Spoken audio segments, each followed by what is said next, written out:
empresa So I global. decided Entonces, to las build circunstancias en myself España a pues, no little eran en house ese on momento, one sobre of them. todo, las circunstancias que I existían en walked otros to the muchos top of the países highest y hill teníamos que ser capaces and de poder looked seguir down. suministrando. I was Fuimos very capaces de hacer unhappy eso y también de because I tener saw then bueno, that pues I was un on an servicio que no island. afectase a There were la two puesta en marcha smaller de nuestra islands a few producción miles que away, sabíamos que iba a poder suceder and after en that, unos días. Fue only algo the sea, bastante complejo, pero quitando just the esos sea, pocos días hemos seguido for trabajando. mile after No puedo mile decir con after normalidad mile. porque las circunstancias no lo eran y no lo son todavía, pero sí que After a creo time, que reaccionó. I found a little cave in the side of a hill. In front of it, there was a good place to make a home.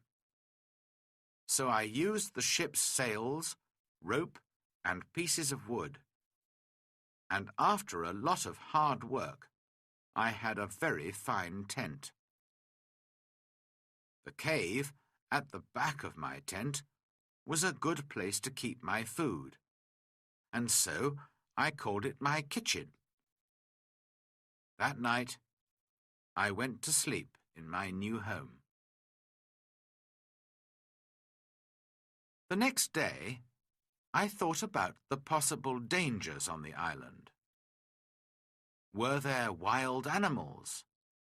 And perhaps wild people, too, on my island?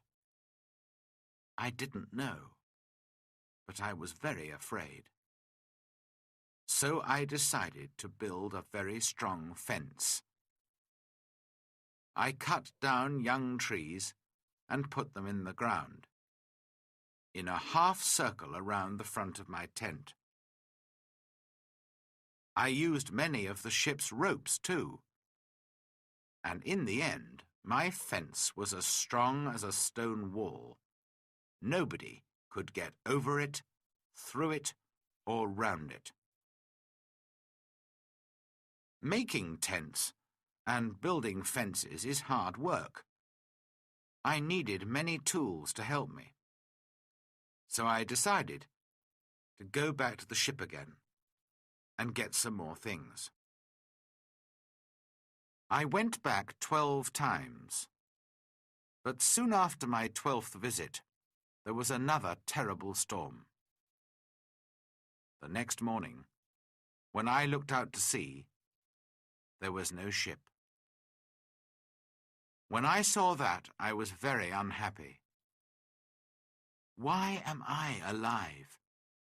And why are all my friends dead? I asked myself. What will happen to me now, alone on this island without friends? How can I ever escape from it? Then I told myself that I was lucky. Lucky to be alive.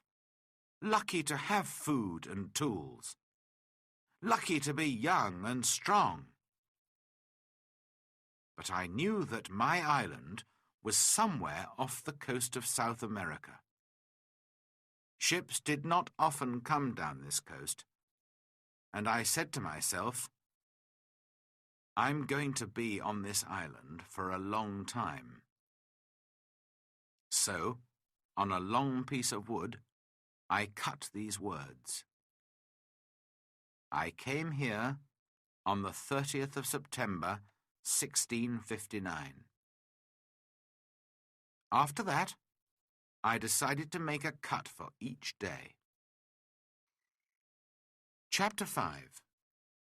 Learning to live alone. I still needed a lot of things. Well, I said, I'm going to have to make them. So every day I worked. First of all, I wanted to make my cave bigger.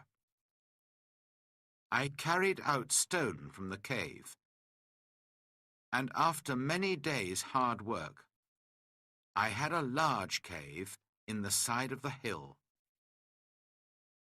Then I needed a table and a chair, and that was my next job. I had to work on them for a long time. I also wanted to make places to put all my food and all my tools and guns. But every time I wanted a piece of wood, I had to cut down a tree. It was long, slow, difficult work. And during the next months, I learnt to be very clever with my tools.